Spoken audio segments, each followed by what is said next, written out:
जय श्री कृष्णा। प्रिय भक्तगणों, एक समय युधिष्ठिर ने भगवान श्री कृष्ण से पूछा था कि एकादशी व्रत किस विधि से किया जाता है और उसका क्या फल प्राप्त होता है।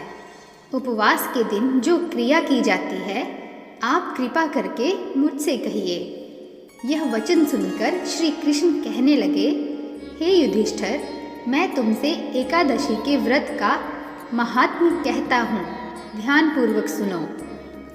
सर्वप्रथम हेमंत ऋतु में मार्गशीर्ष कृष्ण एकादशी से इस व्रत को प्रारंभ किया जाता है। दशमी को सायंकाल भोजन के बाद अच्छी प्रकार से दातुन करें ताकि अन्न का अंश मुंह में ना रह जाए। रात्रि को भोजन कदापि ना करें, ना अधिक बात करें। एकादशी के दिन प्रातः 4 बजे उठकर सबसे पहले व्रत का संकल्प लें। इसके पश्चात शौच आदि से निवृत्त होकर शुद्ध जल से स्नान करें।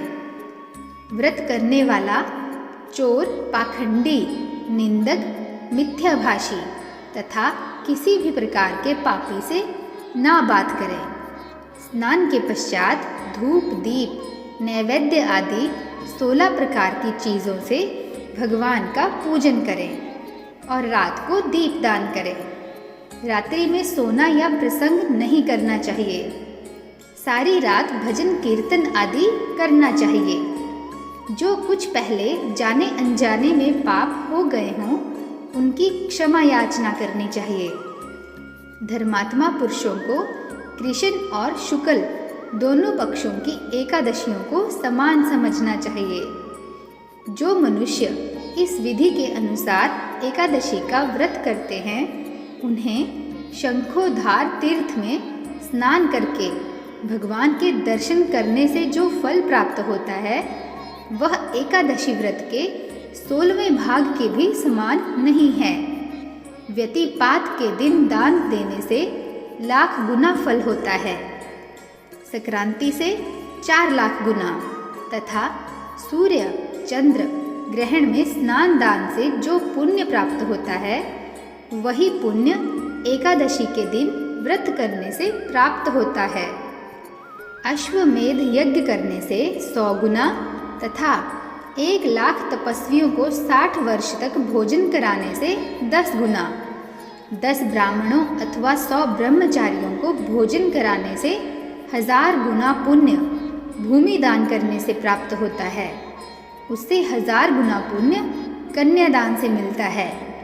इससे भी 10 गुना पुण्य विद्या दान करने से मिलता है। विद्या दान से 10 गुना अधिक पुण्य भूखे को भोजन कराने से होता है। अन्नदान के समान इस संसार में कोई ऐसा कार्य नहीं जिससे देवता और पितर दोनों तृप्त होते हों, परंतु एकादशी के व्रत का पुण्य सबसे अधिक होता है। 1000 यज्ञों से भी अधिक इसका फल है। इस व्रत का प्रभाव देवताओं को भी दुर्लभ है।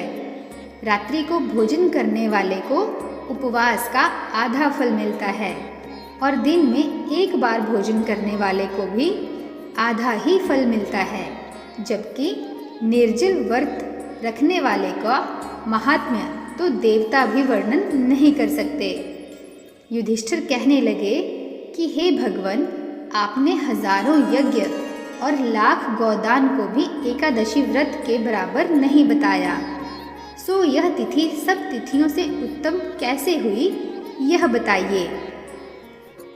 भगवान कहने लगे, हे युधिष्ठिर, सतयुग में मुर नाम का दैत्य उत्पन्न हुआ।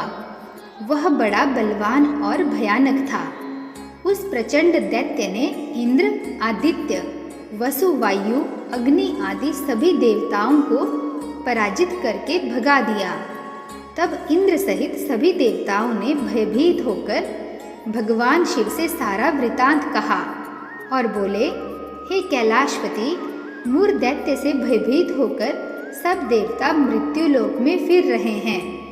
तब भगवान शिव ने कहा, हे देवताओं, तीनों लोकों के स्वामी, भक्तों के दुखों का नाश करने वाले भगवान विष्णु की शरण में जाओ।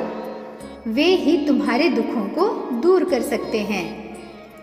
शिवजी के ऐसे वचन सुनकर सभी देवता क्षीर सागर में पहुँचे। वहाँ भगवान को शयन करते देख हाथ जोड़कर उनकी स्तुति करने लगे कि हे देवताओं द्वारा स्तुति करने योग्य प्रभु, आपको बारंबार नमस्कार है। देवताओं की रक्षा करने वाले मधुसूदन, आपको प्रणाम है। आप हमारी रक्षा करें। दैत्यों से भयभीत होकर हम सब आपकी शरण में आए हैं। आप इस संसार के कर्ता, माता पिता, उत्पत्ति और पालनकर्ता तथा संहार करने वाले हैं। सबको शांति प्रदान करने वाले हैं। आकाश और पाताल भी आप ही हैं। सबके पितामह ब्रह्मा, सूर्य, चंद्र, अग्नि, सामग्री, होम, आहुति, मंत्र, तंत्र, जप, यजमान, यज्ञ, कर्मकर्ता और भोक्ता भी आप ही हैं। आप सर्वव्यापक हैं। आपके सिवा तीनों लोकों में चर तथा अचर कुछ भी नहीं है। हे भगवान, दैत्यों ने हमें जीतकर स्वर्ग से भ्रष्ट कर दिया है और हम सब देवता इधर उधर भागे फिर रहे हैं। आप उन दैत्यों से हम सबकी रक्षा करें। इंद्र के ऐसे वचन सुनकर भगवान विष्णु कहने लगे कि हे इंद्र, ऐसा मायावी दैत्य कौन है जिसने सब देवताओं को जीत लिया है? उसका नाम क्या है? उसमें कितना बल है और उसके आश्रय में है तथा उसका स्थान कहाँ है? यह सब मुझसे कहो। भगवान के ऐसे वचन सुनकर इंद्र बोले, भगवान, प्राचीन समय में एक नाड़ी जंघ नाम का राक्षस था। उसके महापराक्रमी तथा लोक विख्यात मुर नाम का एक पुत्र हुआ। उसकी चंद्रावती नाम की नगरी है। उसी ने सब देवताओं को स्वर्ग से निकालकर वहाँ अपना अधिकार जमा लिया है। उसने इंद्र, अग्नि, वरुण, यम, वायु, ईश, चंद्रमा, नैश्रत आदि सबके स्थान पर अधिकार कर लिया है। सूर्य बनकर स्वयं ही प्रकाश करता है, स्वयं ही मेघ बन बैठा है और सबसे अजेय है। हे असुर निकंदन, उस दुष्ट को मारकर देवताओं को अजेय बनाइए। यह वचन सुनकर भगवान ने कहा, हे देवताओं, मैं शीघ्र ही उसका संहार करूँगा। तुम चंद्रावती नगरी जाओ। इस प्रकार कहकर भगवान सहित सभी देवताओं ने चंद्रावती नगरी की ओर प्रस्थान किया। उस समय दैत्य मुर सेना सहित युद्ध भूमि में गरज रहा था। उसकी भयानक गर्जना सुनकर सभी देवता भय के मारे चारों दिशाओं में भागने लगे। जब स्वयं भगवान रणभूमि में आए तो दैत्य उन पर भी अस्त्र शस्त्र आयुध लेकर दौड़ पड़ा। भगवान ने उन्हें सर्प के समान अपने बाणों से बींध डाला।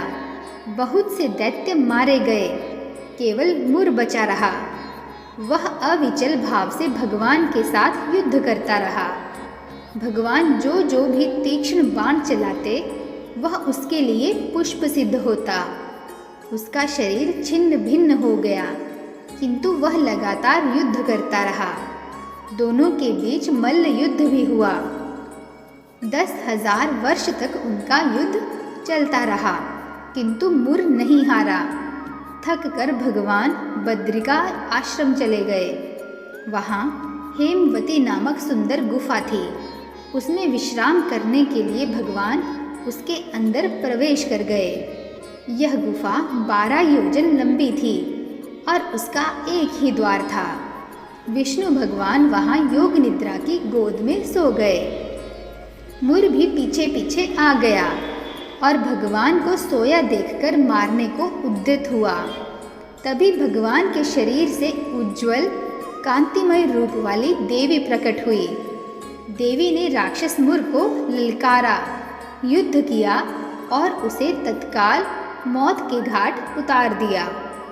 श्रीहरि जब योग निद्रा की गोद से उठे तो सब बातों को जानकर उस देवी से कहा कि आपका जन्म एकादशी के दिन हुआ है। अतः आप उत्पन्ना एकादशी के नाम से पूजित होंगी। आपके भक्त वही होंगे जो मेरे भक्त हैं। इस एकादशी का व्रत किस प्रकार करना चाहिए, इस विषय में भगवान ने कहा कि दशमी के दिन सिर्फ एक वक्त ही सात्विक आहार लेना चाहिए और संध्या काल में पवित्र हो जाना चाहिए। रात्रि के समय भोजन नहीं ग्रहण करना चाहिए और संकल्प लेकर व्रत का पारण करना चाहिए। भगवान श्री कृष्ण कहते हैं कि जो व्यक्ति इस प्रकार उत्पन्ना एकादशी का व्रत करता है उसे हजारों यज्ञों के बराबर पुण्य प्राप्त होता है, जो भिन्न भिन्न धर्म कर्म से मिलता है।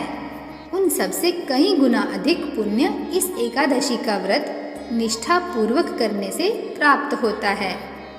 तो प्रिय भक्तों, आप सब भी प्रेम से बोलिए जय श्री कृष्णा।